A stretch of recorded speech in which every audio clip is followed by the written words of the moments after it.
in the beginning, I was given all this information and I would tell people what was going on.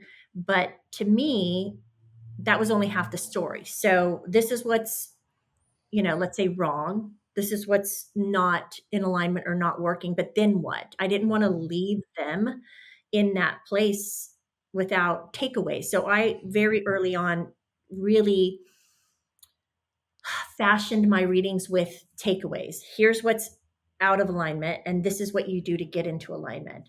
That's how I would ask, and that's what I would want to cull and then deliver. From that place, breathwork came into scope, because as much as I can, we can intellectualize and talk about what factions aren't working, all of this stuff lives in the body. So what do we do now? Let's really heal the energetic body or address the energetic body. Let's have let's let you have a different experience. And I was shown and taught that we all carry energetic trauma for a variety of reasons, but that energy doesn't respond to thought. We can't think it away. It responds to breath, it responds to touch, and it responds to play. So negotiating that part of ourselves became really important to me. Welcome to the Weekly Transit. Interviews and conversations from an astrological lens. There's nothing more fascinating to me about this earth than the people who inhabit it. My mission is to create deep, vulnerable, and open conversations that invite our unique guests to share the arc of their ever-evolving journey through life, in the hope that their stories inspire and resonate with you, our listeners.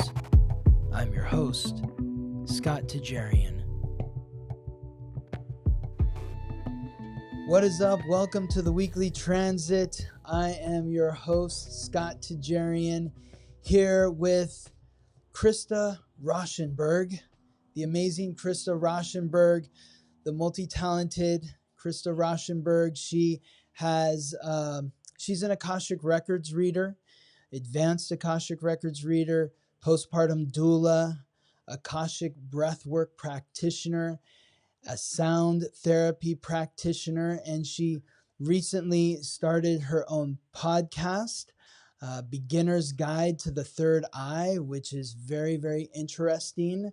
I'm sure many who are listening here would love to listen to Krista's podcast, because if you're listening to me, then you're listening to, you're into the esoteric realms and, that sort of mystical realm. And Krista is a master of that realm. And I'm really excited to have her on to speak with her. We've known each other. We were just talking. We've known each other for, almost 6 years.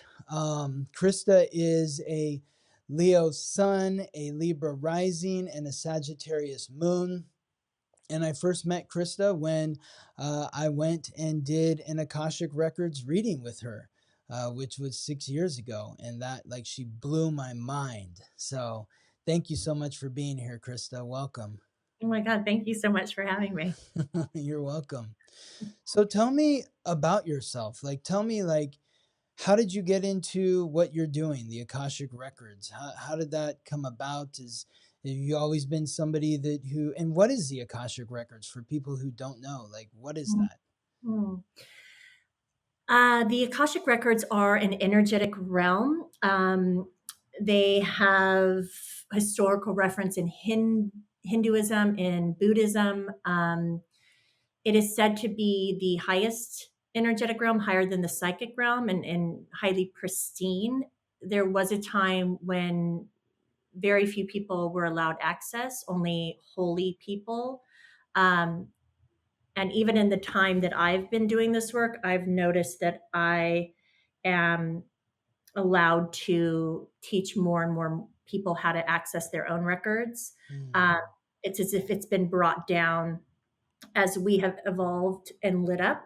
It's kind of come to meet us, I would say, and it's so needed. We are in a deficit, I think, in terms of being able to access source and spirit and the divine. I think in our culture, there's so much distraction, and coming home to the wisdom of our body and the wisdom of our soul becomes more and more difficult. So I've noticed in the decade that I've been doing this that I don't even have to ask permission. If someone comes to me and wants to learn how to read their own records or have access to their own records, it's by and large an automatic yes.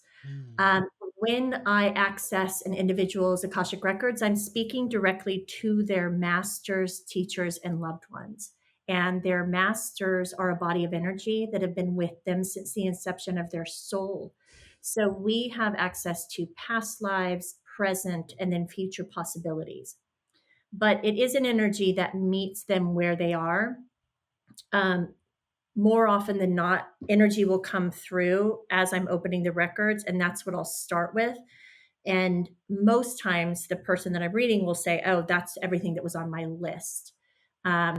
It's not, there's a lot of intelligent design to it. It is a very loving and kind energy, very benevolent, very supportive. A lot of people have anxiety or fear about being read. And I always tell them it's not punitive, nor is the universe punitive. It's not trying to hurt us. There is no punishment factor. The universe is always conspiring to bring us our lessons, to help us break free, to grow, evolve, change for the better. And that can sometimes feel dysregulating or alarming, but it's all done for our best and highest good. Yeah. Wow.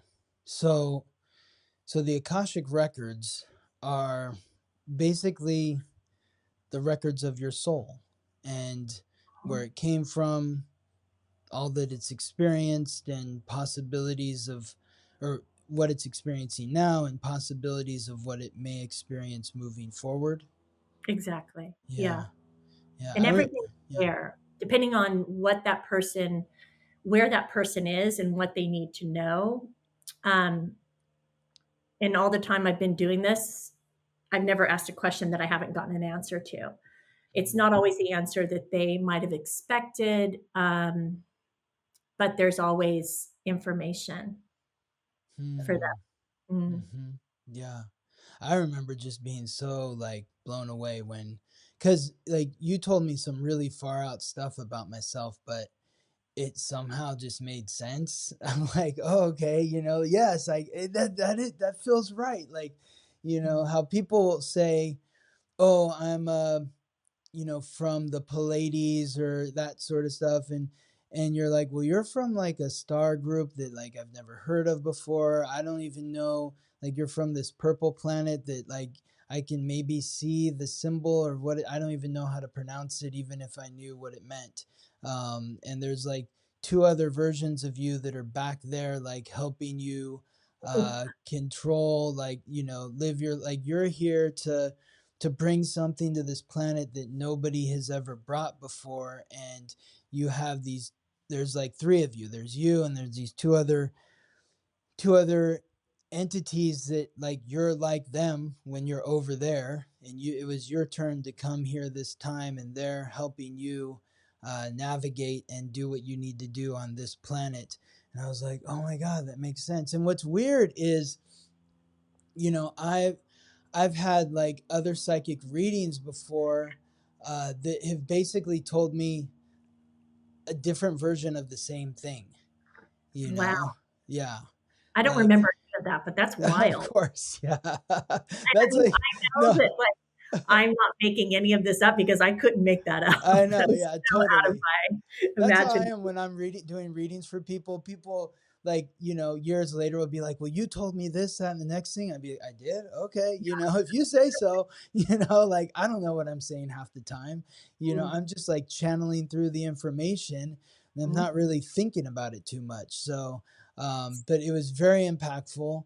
I felt very seen, and And the interesting thing too is like I could also see that about myself astrologically, because are uh, there are placements of planets in my chart, like not normal planets, but like the planet Eris, which is like larger than Pluto, but further away than Pluto. Like we just discovered in the last, I don't know, couple decades, that there's this other planet that's out there that can sometimes be closer than Pluto, but is usually further than Pluto, but it's bigger than Pluto, but it's in the orbit of the sun. It has this long elliptical transit. And when I was first getting into astrology, they I was like, oh, okay, this planet is in this house for me. And I looked up online what that meant. And they're like, yeah, you're an alien.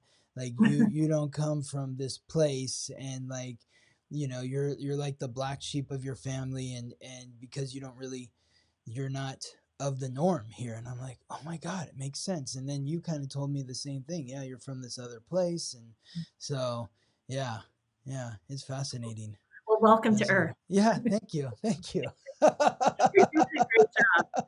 Thank you.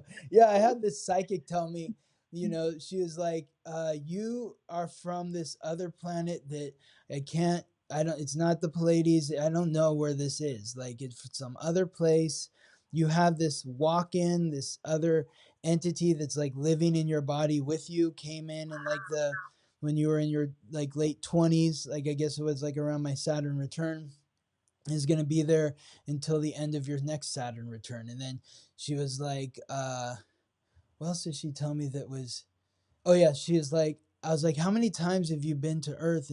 Or how many times have I been to Earth? And she's like, this is your first time, but you've had like 53 downloads of other lives that lived on Earth to help you understand what it means to be here. And yeah. And so when I told that to Gabriella, she was like, oh my God, it makes so much sense. Now you make sense to me, So, and I think you had told me that I had been to Earth like 56 times or something. And this lady was saying that this is my first time to Earth, but there are like 56 past lives of other people that were like downloaded into me. So it was like the similar number or the same number. I can't remember exactly, but yeah, that's so trippy. nice.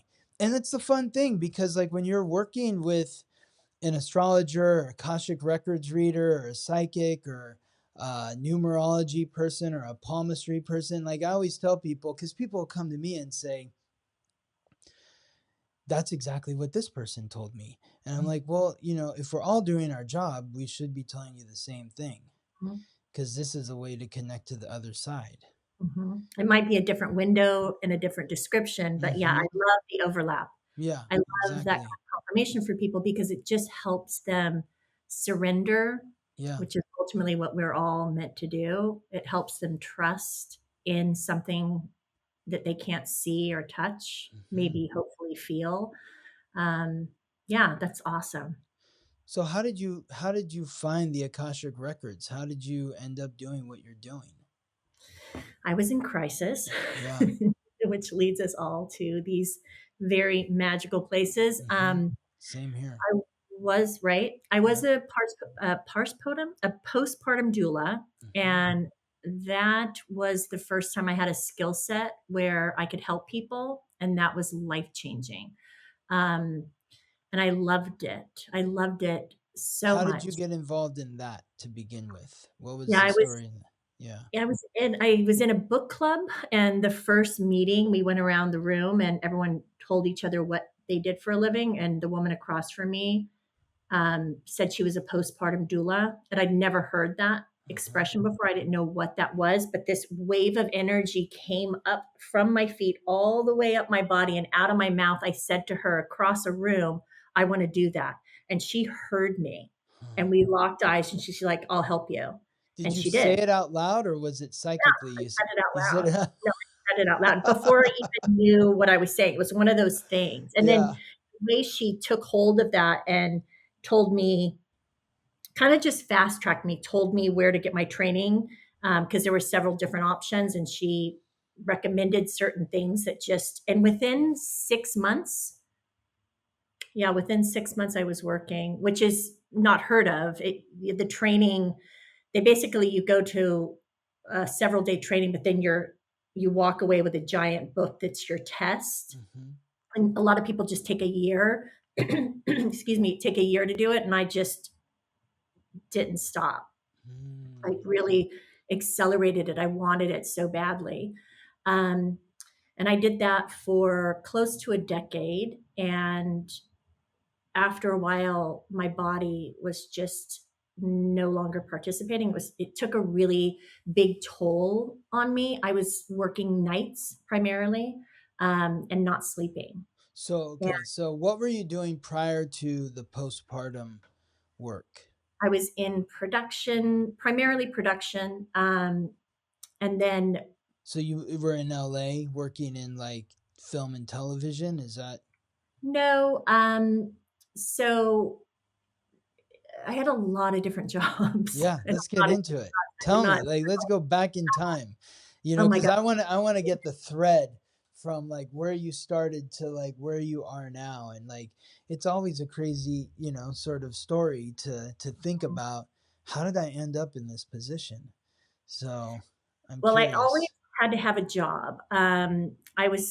I had no net. I had no family to like safety support. Hmm. So I was in a really strong act of survival. And where Uh, was this that you grew up? Huntington Beach, Orange Huntington County. Beach. So you were growing up in Huntington Beach, like a Mm-hmm. surfer girl. You hanging out at the beach, or Yeah, yeah, you're beach. Yeah, blonde. You're a Leo. You're out there in the sun. You're like, okay, cool. But yeah. you had to hustle. You didn't have your family didn't have financial means, so you were like working from a very young age just to survive. Is that? No, my family had means, but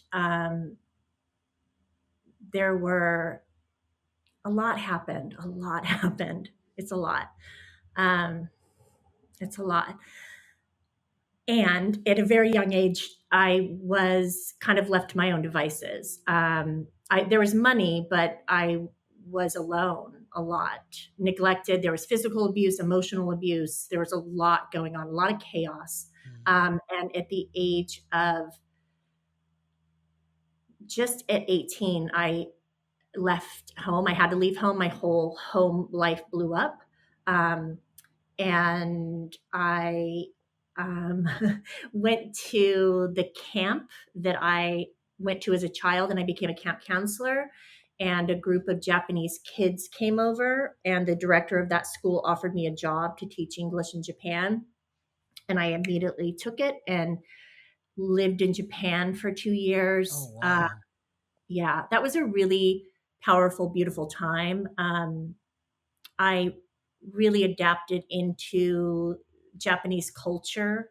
Um, I'm very Japanese in a lot of ways. I Uh-huh. still speak Oh Japanese. It wow. was really, I think, I'm very adaptable anyway, but there was something about that culture that even as a child, before it was in vogue at all, I loved Japanese culture, and Japanese food, which was So strange. in Huntington Beach growing up, you had this fascination with Japanese culture and food. I mean, it makes total sense because your moon is in Sagittarius, and Mhm. that's the traveler, Ah, so and so the moon is your emotions, but also your home and your upbringing. And so being born with the moon in Sagittarius would mean that you are emotionally fulfilled by engaging or immersing yourself in a foreign culture, foreign language.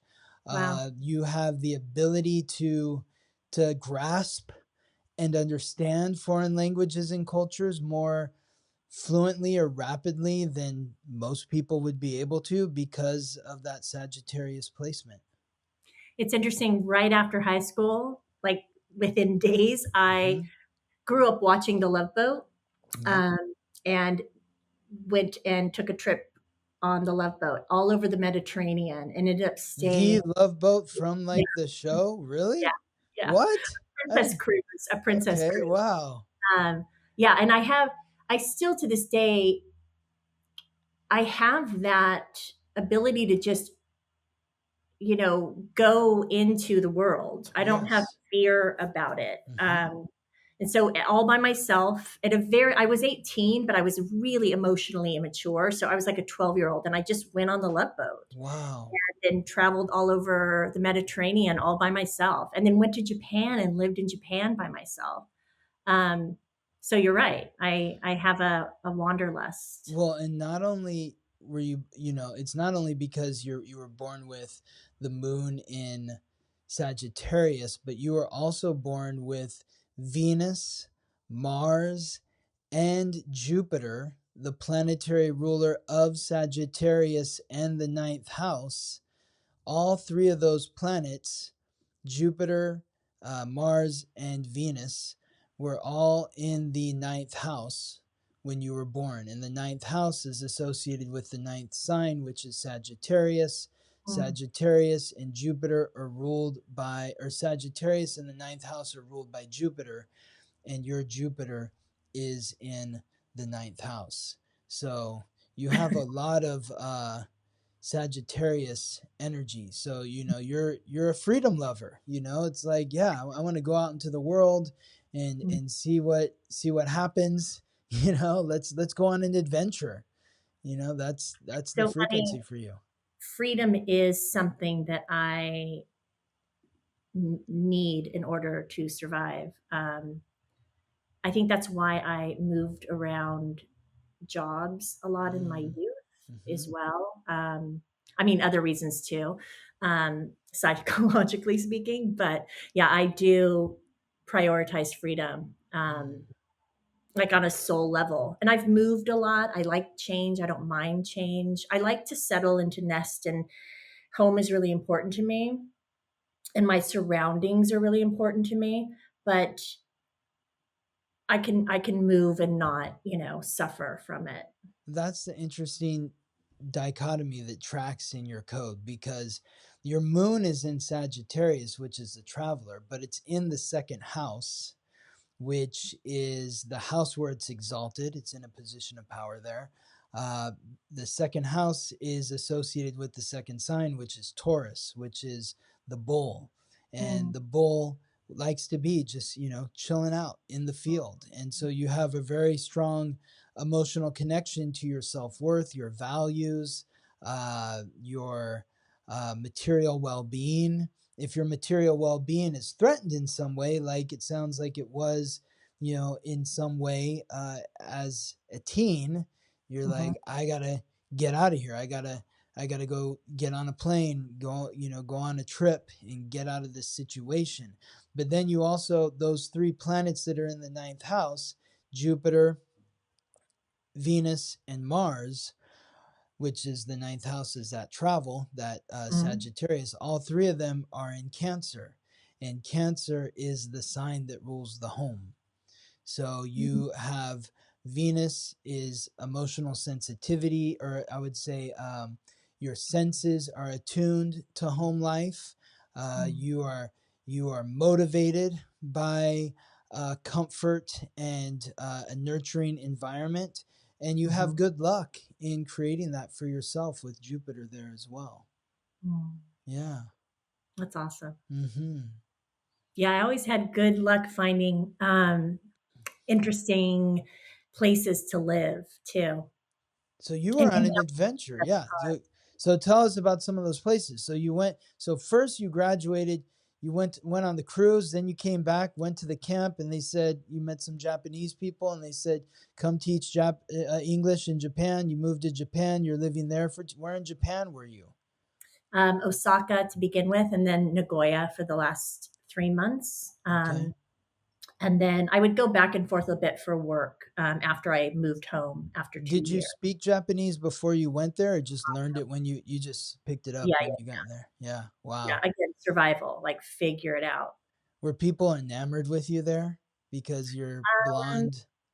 it was actually, it was really hard because everywhere you went, you were on show. And some kids, little kids, would be terrified of me, having never Mm-hmm. seen a Gaijin or a foreigner before. Yeah. Um, some wanted to touch my hair. It Mm-hmm. was really overwhelming. I would go into a little shop and pick some things out and turn around, and there'd be a whole crowd of people staring at me. that had formed, outside the shop. So that was hard. That was really, You you didn't know, like all that attention. um, no, no, right? Don't we all just want to kind of belong, and you don't want to be other or separate? I don't. Yeah. I want to connect. Yeah. And I just felt, it wasn't always warm. It was, I was a little bit freakish to them. Yeah, you're like a freak. You're on display like the circus animal or something. Is that what it was like, kind of? Yeah. Yeah. Yeah. But you get used to it. I just had a thing where anytime I went out in public, I'd have to have everything perfect because I knew I was going to attract attention. So Mm. that's exhausting. Mm. Right. Wow. Yeah, Yeah. my cousin's ex-girlfriend was from Japan, and this was when I was much younger, like in my early 20s, and I had like long curly hair, and she was like, Scott, you should go to Japan. Like, you'd be a model there. Like, people would go crazy with your hair and like your look and everything. Like, they've never seen anyone like you. Like, okay. So I never went, but I could just imagine with you too. But, it's interesting because your rising sign is Libra, and Mm, that is wanting to connect, be in that relationship. But, your sun sign is Leo. And the interesting thing about Leo is, Leo's the sun, and it's symbolized by the lion, and the sun's not up there saying, hey everyone, look at me, and the lion's not like, hey, come and see me, but mm, everybody is drawn to them. mm, Everybody's like, oh, the sun, oh, the lion, and mm, that's you. You're somebody who, I imagine, even in the United States, like you have the ability to attract attention to you, because of that Leo frequency. You just have this aura about you. mm. Yeah. And maybe that's I Maybe. don't know. I don't need people staring at me or looking at me or whatever. So you were there for a couple years, and then you came back, and Yeah. what happened then? I quickly moved up to LA and started working different. I think I started no, first I started in restaurants Yeah. and You waitering, and I worked at loved. Patina, right? Yeah, that was later. Okay. Where did you start? I started in a place in Orange County. I don't Okay. even remember the name of it. Okay. Um, but I loved being a waitress. I Yeah. loved it. Okay. It was like playing, right? Like, Uh-huh. oh my God, I'm doing this grown up thing.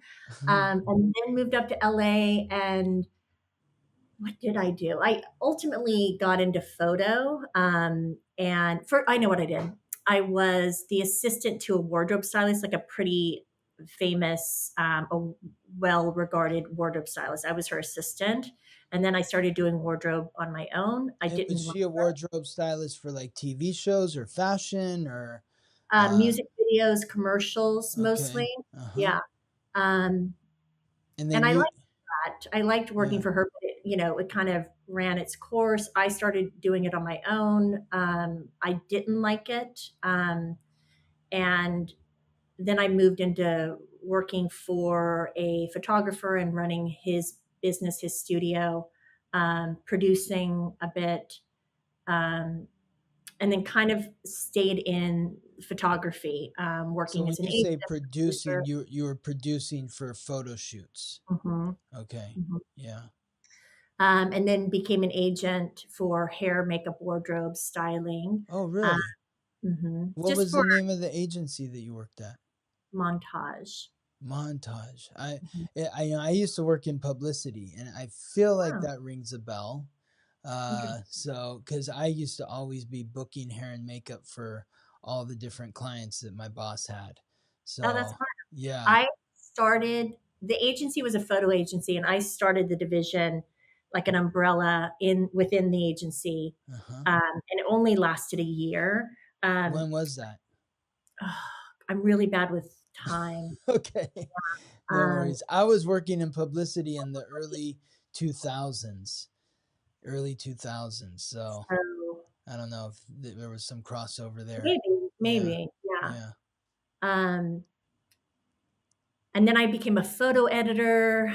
And then it was around '08, I think, because that's when we had our crash and it really impacted the industry. And there Mm. just wasn't the same money. And I got laid off. And then worked for a French fashion company, and then worked for like a high-end landscape designer, and then became a doula. Okay. And when were you working at Patina? Patina was much, much earlier, much Okay. earlier. I Okay. think I was in school and working at Patina. I know that I worked there at night and did something during the day, so it must have been school. And then I Mm. worked for Cafe Pinot too. So I worked for Okay. Patina and then Cafe Pinot. Yeah. Yeah. Yeah. And that's the crossover between us, because I worked at Nick and Steph's, which is the Yeah. name of Joachim's sons, his Right. twin sons. So for those listening that don't know, like Patina and Cafe Pinot and Nick and Steph's is are restaurants that were started by Joachim Bernard Splichal, who was the recipient of the first James Beard Award, which is the Oscar for food. And so Krista and I both worked at restaurants where he started. So I still yeah. have his signed cookbook. Oh, really? I didn't work with him too much. Like, he'd pop in here and there, but did you see him often, or? Yeah, we worked Yeah. really closely together. Okay. Because I was at Patina, I was hostessing. I wasn't a waiter, so he would come up to look at the book Yeah. all the time. And I have German roots, and he's German, and he loved that. And Okay. you know, kid me, and he was funny. Nice. Awesome. So you were the crash happened in 0809, Mhm. and that's when the doula began. No, No. a few more years,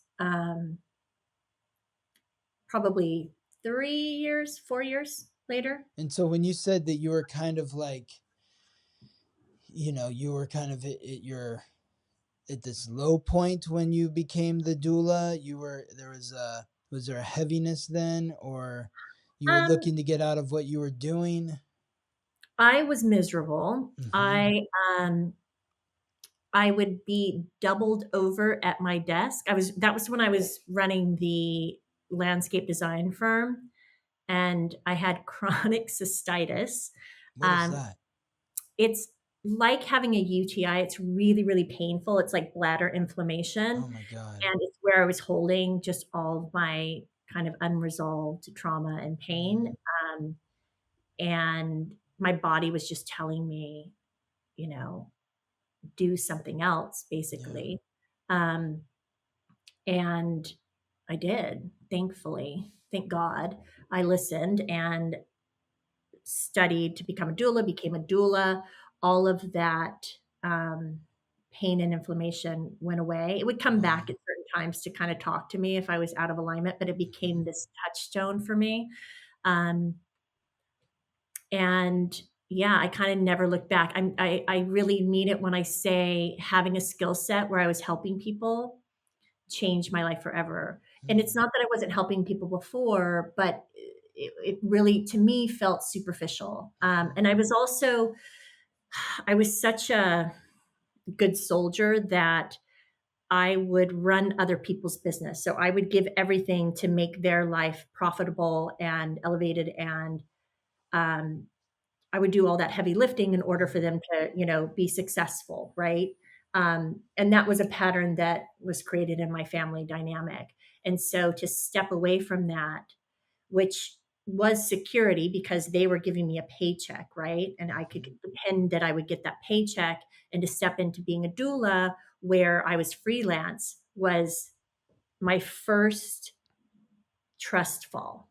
mm, Was the first time that I took a big, big leap of faith. And it really, really worked out.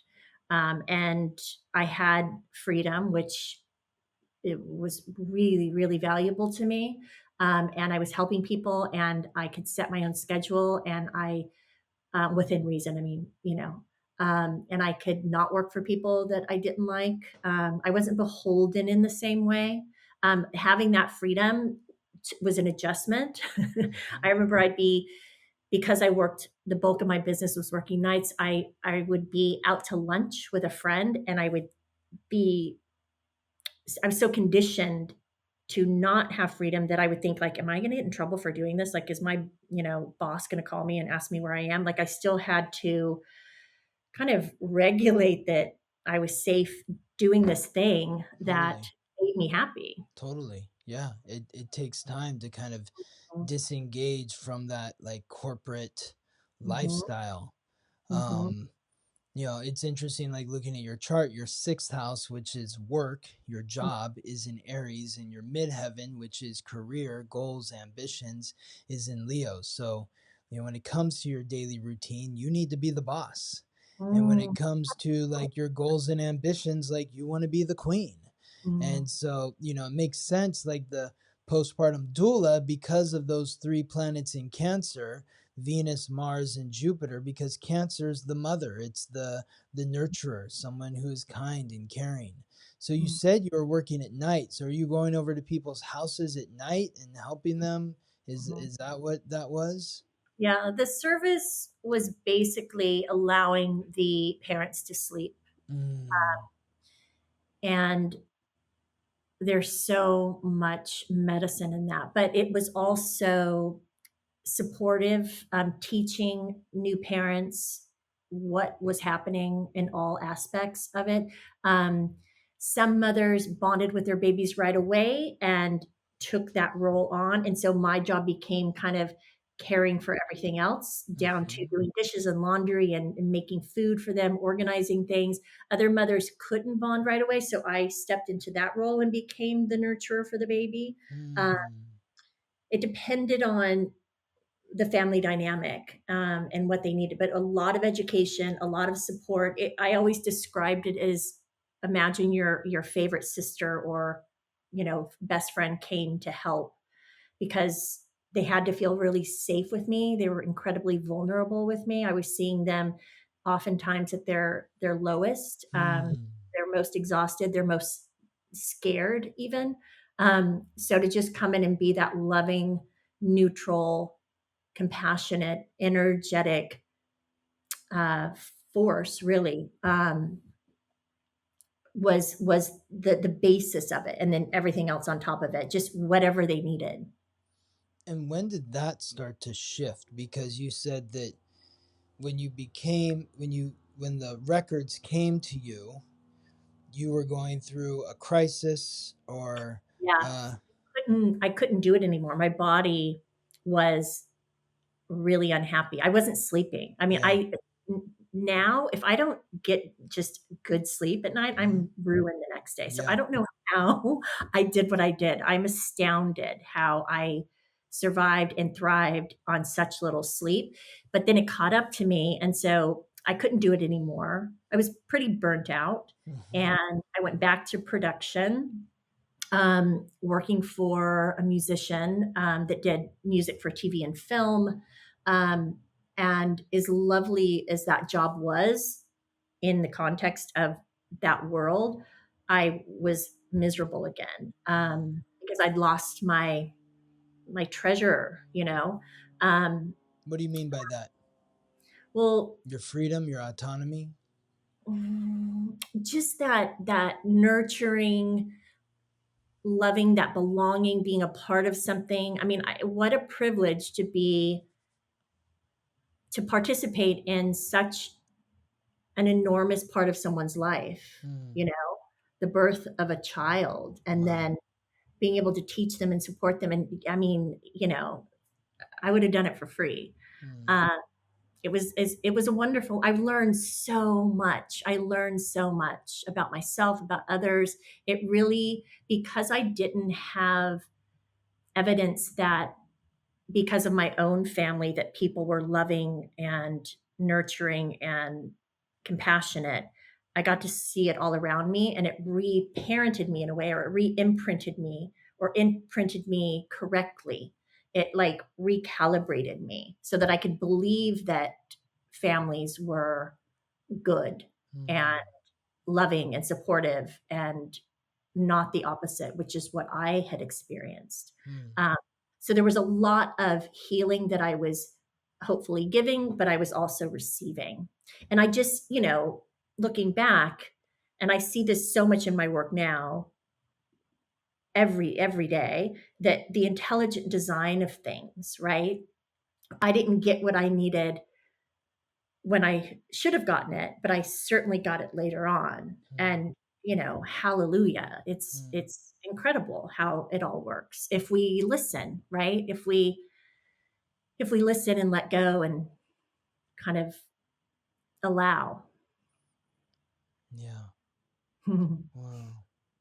And so you'd moved on to the music producer, and Right. you were missing that connection with family or nurturing or Teaching was a big part of it. I loved that. I educated myself on sleep, on breastfeeding, on nutrition, like every aspect of it. And being a teacher is really important to me. Um, that's also Sagittarius in the ninth house. yeah, Yes. I always find myself in the role of teacher, Uh-huh. which I love.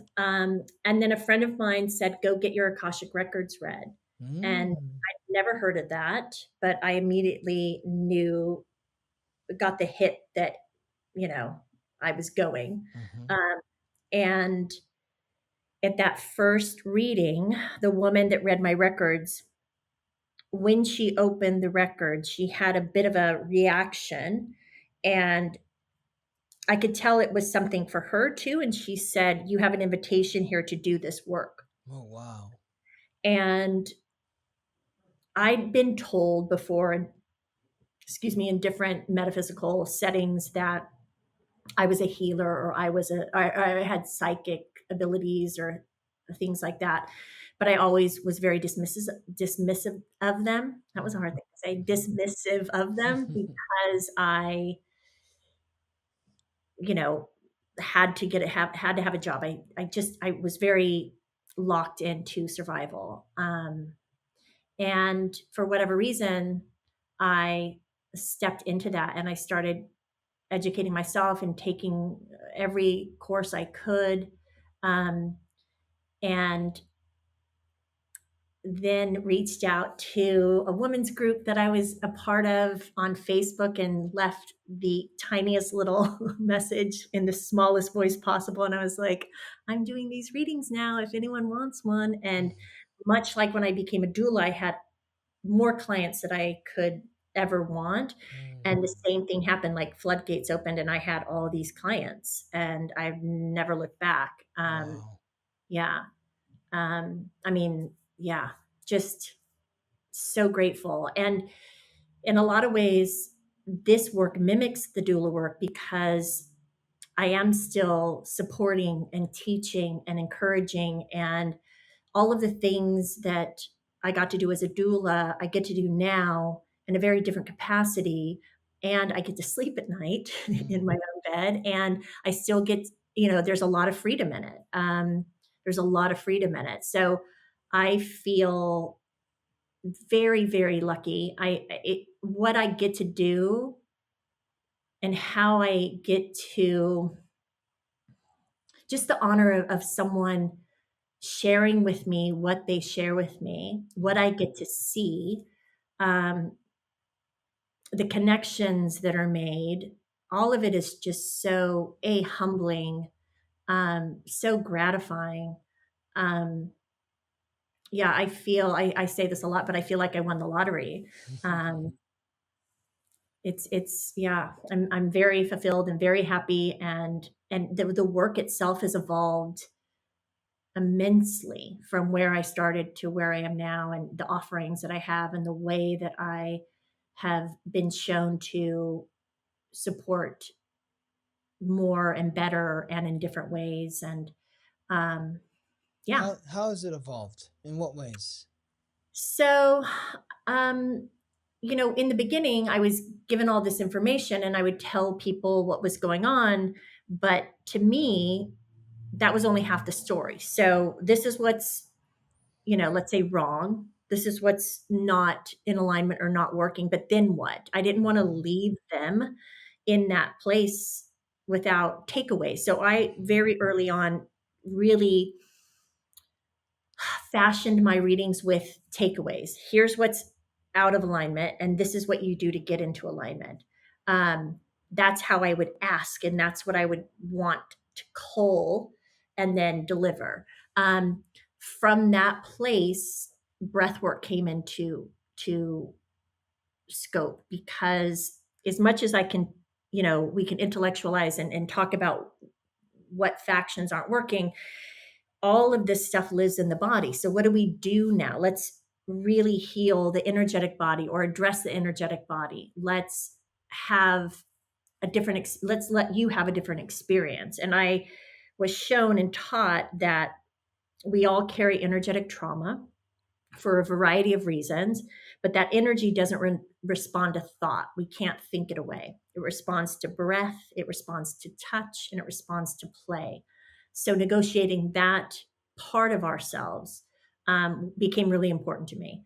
And then, as I mentioned before, teaching people to open their own records and read for others, doing different workshops, depending on where someone is and where they want to get. There's transformation workshops, and it's all very unique to the individual coming in.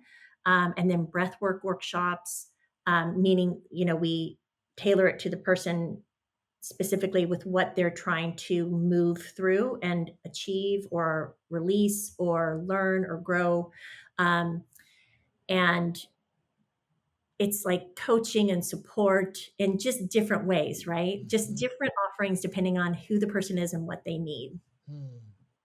Yeah. I love your breath work record. You gave me a couple recordings several years ago when I first worked with you. I don't know what happened to them. Like I was like transferred from new computer to from old computer or phone or something, and I don't know where they are. But I used to do like the short breath work one like every day. Like the music was just insane. It would, and when I would do the work, it would kind of like my mind would open up, Mhm. and I would like feel inspired. It I'm like telling you, breath work is like a magic bullet. Um, mhm. I wish, and I know that the world would be very different if we all had some form of esoteric, but also somatic practice that we were devoted to. It's vital. It's vital to the human condition. But we'll get you. I'll email you. Oh, So cool. Yeah, awesome. Yeah. makes me crazy that you lost it. I want you to have it. Oh, thank you. Thank you, Krista. Somatic, does that mean like in the body? Is that what somatic is? I'm not It's the really release of the body. the So the release breath of the body. play Uh-huh. aspect, yeah. So, breath work isn't for everyone, but finding something that is for you, that Mm-hmm. works for you, and allowing that to also change as you evolve. Something that worked for me 10 years ago, I don't know that it's necessarily going to work for me today. Yeah. We need to kind of keep elevating, right? And keep Yes. challenging ourselves. Um, Yes. so yeah, it's the release aspect of it, the physical, or pardon me, physical and energetic release of it. Mm-hmm.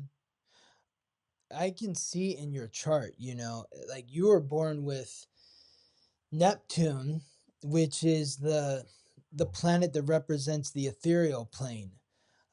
You were born with Neptune in the first house, and so that's where people are like, "Oh yeah, you're psychic," because you have the ethereal planet in the first house, which is the house of personality, in Scorpio, which is the psychic sign, and it's aligning with Jupiter, which is like the partner of Neptune, because both Jupiter and Neptune rule Pisces, and so they're connecting to each other, and so that's expanding your unconscious awareness.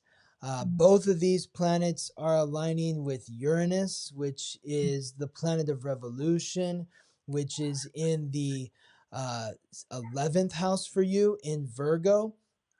And the 11th house is associated with the 11th sign, which is Aquarius, which is ruled by Uranus. So your Uranus is in a position of power, just like Jupiter is in a position of power, because they're both in the houses that they rule. But what this means is that you, and Pluto's right there too, the psychic planet.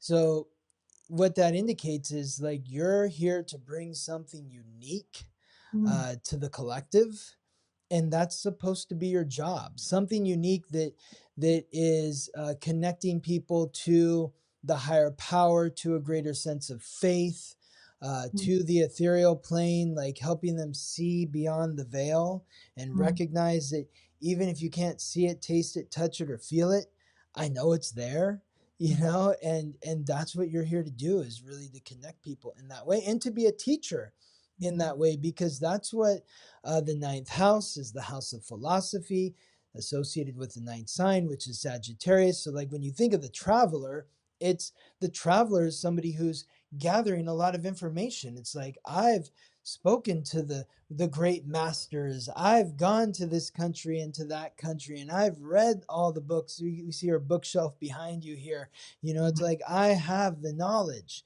And so you have a lot to share. You want to impart that knowledge to those who you connect with. And but you are born with the North Node, your soul's purpose, in Taurus in the seventh house. So, you know, I think about your upbringing, and it sounds like, you know, you didn't get into the details, but it sounds like there were some real crisis sort of experiences in your childhood, and even, you know, in working as the postpartum doula, you know, you're intimately involved in other people's lives and seeing them in their worst moments or where they're most vulnerable. That can be depleting to you. Like, Taurus is the bull. The Mhm. south node in Scorpio is the scorpion. The scorpion can crawl into all those little places, but the bull can't go any of those places. The bull is saying, no, I need my space. Mm. And so it's important for you, like relationships, because that's the seventh house. You are here to learn how to be in relationships with others, but in that relationship, you need to learn how to have the boundaries set so that you feel safe and secure, separate from the other. So, you know, maybe in a sense, that's what you're doing with the Akashic work, because you're not sleeping in other people's beds. Mhm. You know, there is a clear separation. There's a time parameter between, you're not just living with these people, you're meeting with them for 30 minutes, an hour, or however long you're meeting with them for, and then it's over. And then you can go about your day and Mhm. separate yourself from whatever crisis they're going through. Mhm. Yeah.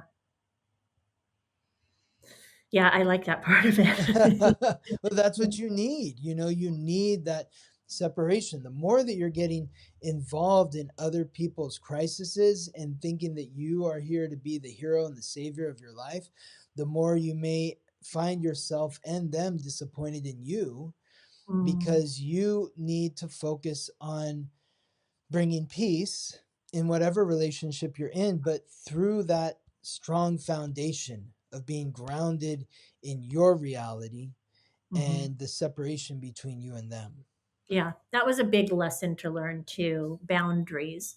Um, I couldn't afford to have boundaries, because I was so neglected, that I was so needy and so, you know, codependent even, and would enmesh, like a defenseless little baby. I needed something, and that just lasted way too long. Mhm. Um, but you learn and you grow and you get knocked back and you wake up and um, evolve really, to a place where learning these lessons becomes so valuable and then rewarding, because when you're doing things that are out of alignment, there's that gut feeling of this isn't right, but I don't know how to do it better. I'm just going to do this because this is all that I know.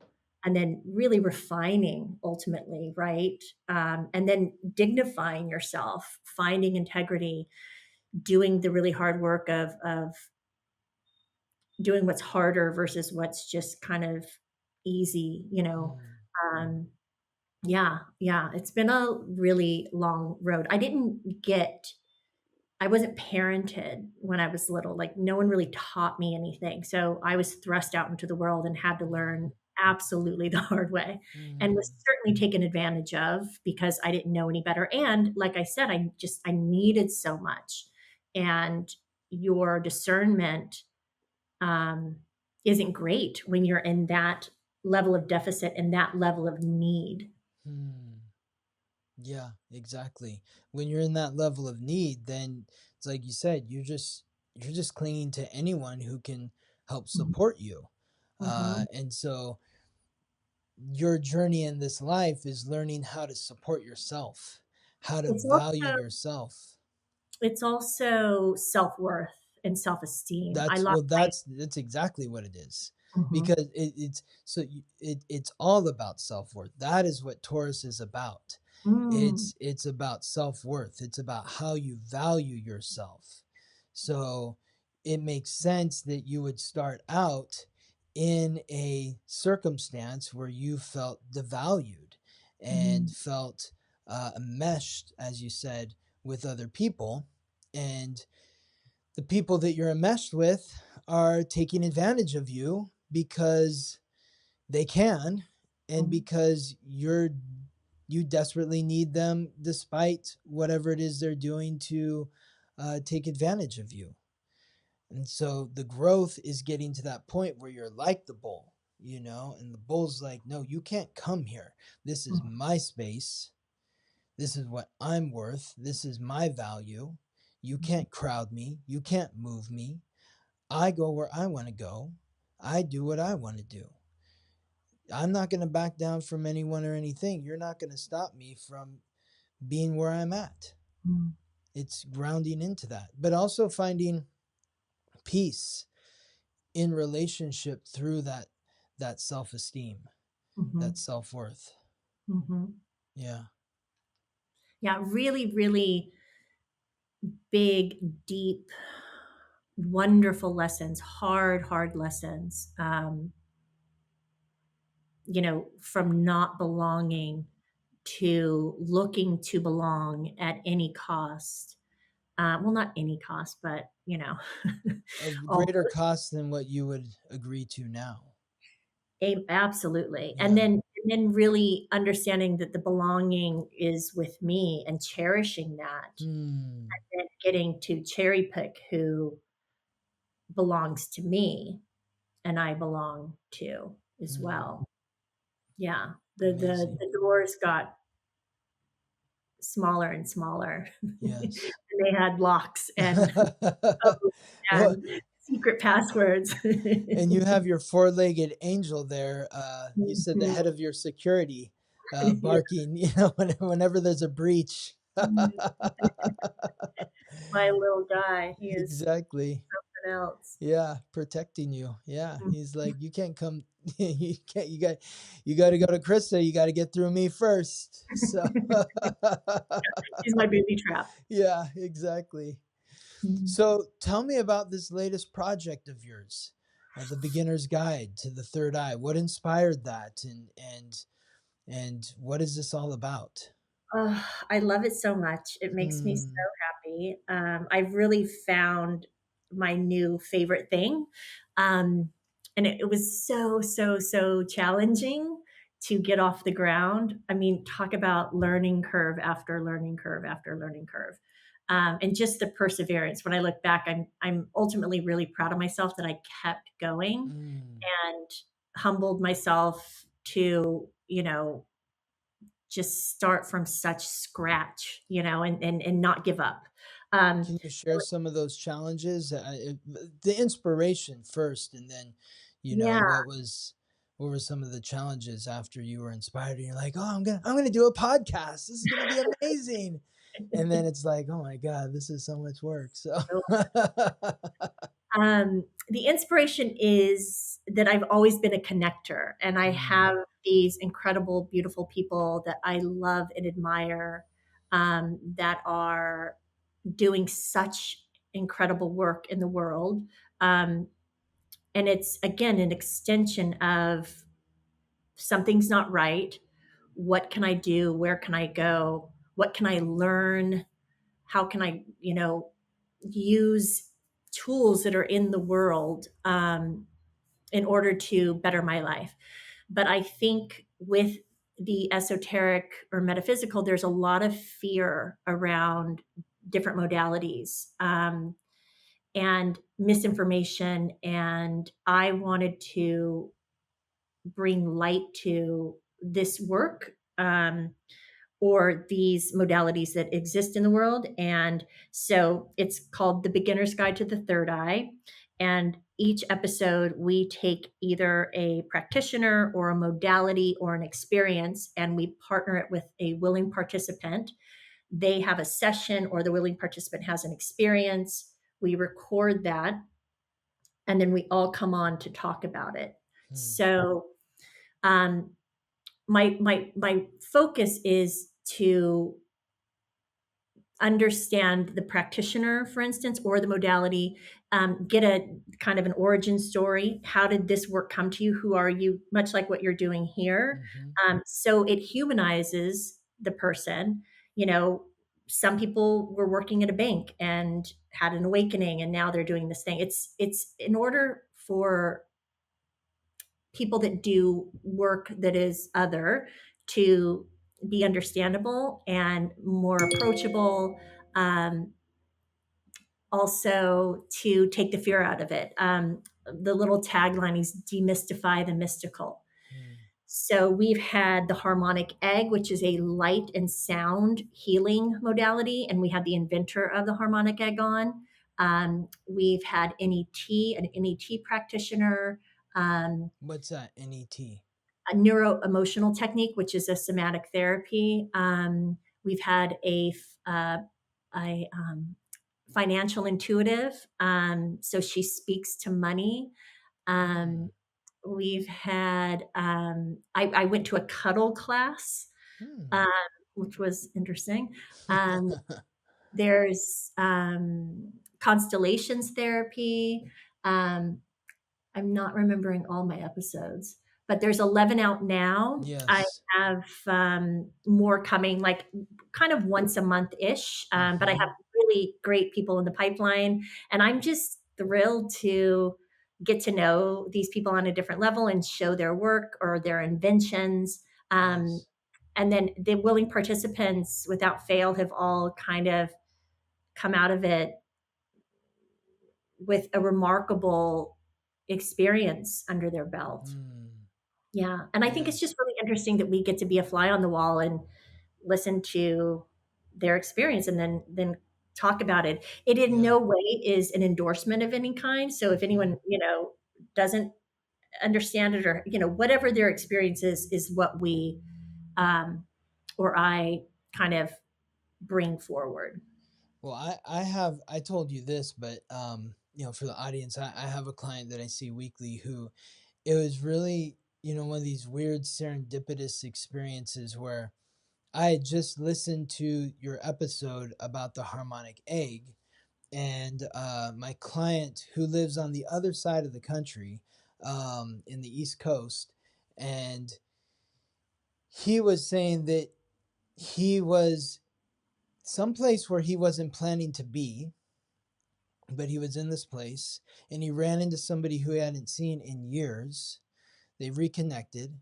This person told him about this place in their town that Mhm. he should check out because there's this harmonic egg that he would like to, check. You'd be interested in this, is what they told him. And so he went and checked. He's already done it like three or four Wow. times, and it's just like, oh my god, it's the most amazing thing. So You know what yeah. else?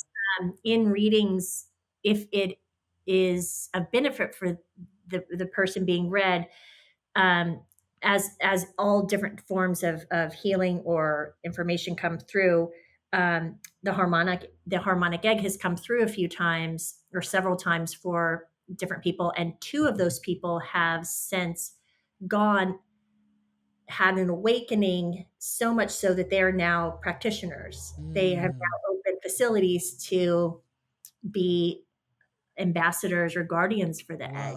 wow. Yeah. My client is actually planning to maybe work in the facility where the egg is, because he's like a body work Reiki master practitioner, whales and dolphins, and calling them in to support.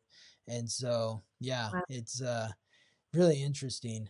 Um so what were some of the big challenges for you in bringing this to fruition?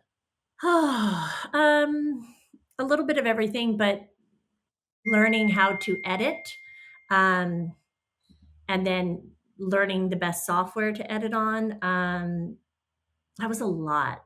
That was Mm-hmm. a lot. And then just formatting, um, shaping it, what I wanted it to look like and feel like, different personalities, scheduling all these people, and Mm-hmm. um, yeah, some technological issues and then human issues, a little bit of everything. Yeah. Yeah. It's a lot. Yeah. Wow. And Awesome. then, not to mention, as we started this conversation, I was very hesitant about putting myself out in the world. I would have Mm, never imagined that I would have s- started a podcast, and I felt very vulnerable. I still do. Sometimes yeah. I think about it too much. Mm, But yeah, I mean, I'm like front and center. yeah. But I have, I feel like, found something that, regardless of, that it puts me more out in the world, I love doing it. It really satisfies my natural curiosity, and I love interviewing. I Yeah. love it so Yeah. much. It makes sense because you mentioned being a connector and you're very curious and you love interviewing. You were born with this very unique special alignment that happens about 6 times a year, where the sun is conjunct Mercury. So your sun is within a degree of your Mercury, and Mercury is the planet of communication, conversation, listening. It's the planet that rules the mind. It's Mhm. the messenger of the gods. And so the planet of vitality, the sun, is bringing that light, life, and Mhm. vitality to your Mercury. So you're lit up by asking questions, gathering information, listening, learning, connecting, communicating, sharing ideas. Mhm. Yes. Organizing. Organizing. Organizing. Yes, exactly. Well, because that's Mercury rules Gemini, which is the sign of curiosity and communication, and it also rules Virgo, which is the sign of organization. That's more the internal expression of the mind. So very critical, analytical, Mhm. overthinking some things maybe sometimes, but wanting that efficiency and that flow in the daily life. And so Sounds like I me. yeah, and I just gotta say, I think you're a natural in listening to Mhm. you. You like, and it's no surprise. You're a Leo. So, just embrace the attention that you're getting, but make sure that you have healthy boundaries about how you're allowing yourself to be exposed or connected to other people. And Mhm. but yeah, allow yourself to shine. You deserve it. Thank you. Yeah, Bye. you're welcome. And you're going to be on the podcast this year, which I'm super excited. Yes, I'm looking forward to it. Me too. Me too. Absolutely. I'm Yeah. going to I'm dig gonna into be your your treasure chest. I love it. Yeah, dig on in. The treasure chest is open. So, well, this has been such a pleasure, Aw, my having you on and hearing your story, Krista. Are there any final words of wisdom that you would like to share with the audience? And where can they find you if they want to work with you, connect with you? Share with us. Let us know. Well, first of all, I am just always and forever so inspired by you. When we first met, where you were and how diligently you seek out truth and information, and to see your evolution, your arc, and what you're doing now and who you are now. You really stepped into your purpose, and I got to a front row seat, which was an honor. I love and adore you and consider you a dear friend, and just really, really happy for you with Thank all that you. you've created in the world. Thank That's you. very unique to you.